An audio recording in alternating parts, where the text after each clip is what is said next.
જય મુરલીધર, હું હામાભાઈ આહિર.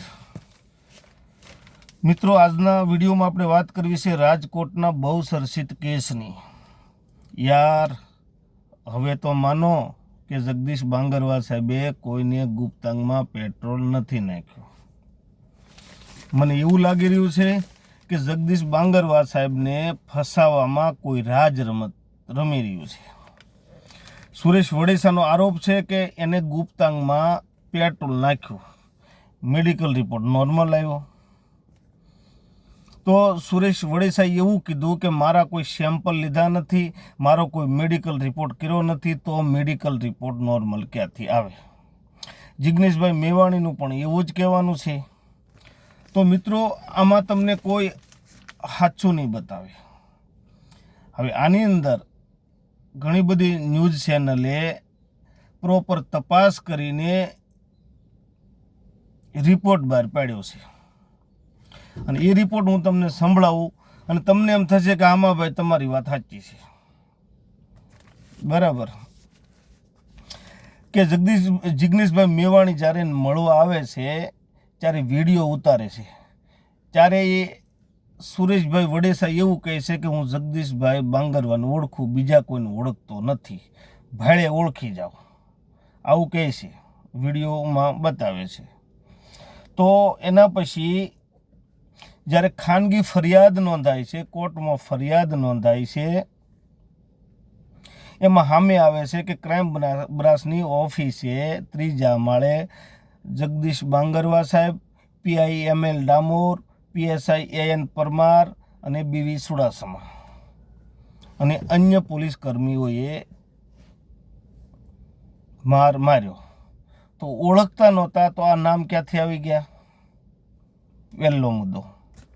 હવે આપણે જઈએ બીજા મુદ્દામાં કે એણે પીઆઈ ડામોર સાહેબનું નામ લખાયું. ડામોર સાહેબ તો ત્યારે રજા ઉપર હતા, તો ડામોર સાહેબને મારવા માટે ક્રાઇમ બ્રાન્ચ ઓફિસ ક્યાંથી આવી જાય? ત્રીજો મુદ્દો આપણે વાત કરીએ તો PSI BV ચુડાસમા, એ ક્રાઇમ બ્રાન્ચમાં છે જ નહીં, તો આને આ એ નામનો ફરિયાદમાં નામનો ઉલ્લેખ છે BV ચુડાસમા. BV ચુડાસમા સાહેબ ક્રાઇમ બ્રાન્ચમાં નથી, તો આને મારવા માટે ક્યાં ક્રાઇમ બ્રાન્ચની ઓફિસે આવે? હવે આપણે વાત કરીએ ચોથા મુદ્દાની. તો પીડિતે કહ્યું કે મને મારવાથી ફ્રેક્ચર થયું. મેડિકલ રિપોર્ટ આવે છે, રિપોર્ટમાં તો ફ્રેક્ચર બતાવતા નથી. ઘટના થઈ તે દિવસે જે ફ્રેક્ચરનું કહે છે ત્યાં એક્સરે પણ કરવામાં આવ્યો છે, એક્સરે રિપોર્ટમાં ફ્રેક્ચર નથી. હવે આવે છે 5મો મુદ્દો. કથિત પીડિત જ્યારે હોસ્પિટલમાં દાખલ થાય છે ત્યારે MLCમાં લખાયું છે કે તેને 3 થી 4 લોકોએ ક્રાઇમ બ્રાન્ચની ઓફિસ ખાતે પટ્ટા અને પાઇપથી મારવામાં આવ્યા હતા. 22 માર્ચના રોજ બપોરે 2 વાગે આ મારવામાં આવ્યો હતો. બરાબર. એમાં એણે કોઈના નામ, સરનામા કે હોદ્દાનો ઉલ્લેખ કરેલ નથી. હવે આવે છે મિત્રો 6થો મુદ્દો. કથિત પીડિતે 22 માર્ચની ઘટનાની સારવાર દરમિયાન કોઈ ગુપ્તાંગમાં પેટ્રોલ નાખ્યું એવો ઉલ્લેખ નથી કર્યો. 22 તારીખે જ્યારે સારવાર લીધી ત્યારે એણે કોઈ ઉલ્લેખ તો કરેલો નથી. હવે આવે છે 7મો મુદ્દો. તો 23 તારીખે કથિત પીડિત સુરેશભાઈએ હોસ્પિટલની MLCમાં હાથ, પગ અને માથામાં તેમજ ડાબા કાનમાં ઈજાની સારવાર ચાલુ કરાવી. તો સુરેશભાઈને ગુપ્તાંગમાં પેટ્રોલની પિચકારી મારી એ જિગ્નેશભાઈ આવ્યા પછી જ કેમ યાદ આવ્યું? એના પહેલાં તો એને યાદ નહોતું, એના પહેલાં તો એને ક્યાંય લખાયું નથી, ક્યાંય ઉલ્લેખ નથી. જિગ્નેશભાઈ આવે એના પછી એને યાદ આવે કે ગુપ્તાંગમાં પેટ્રોલ નાખ્યું. ટૂંકમાં કહેવામાં આવે તો 23 માર્ચથી સારવાર લઈ રહેલા સુરેશભાઈને 28 તારીખે ધારાસભ્ય જિગ્નેશભાઈ મેવાણી મળે છે. જિગ્નેશભાઈના આગમન બાદ સુરેશભાઈ ડૉક્ટરને રજૂઆત કરે છે કે તેમના ગુપ્તાંગમાં પેટ્રોલ નાખવામાં આવ્યું હતું અને તેના આધારે મેડિકલ રિપોર્ટ આવે છે. ગુપ્તાંગમાં કોઈ ઈજા નથી, પેટ્રોલ નખાયું નથી કે કોઈ બળેલું નથી અને બધું સહી સલામત છે. આ મેડિકલનો રિપોર્ટ આવે છે.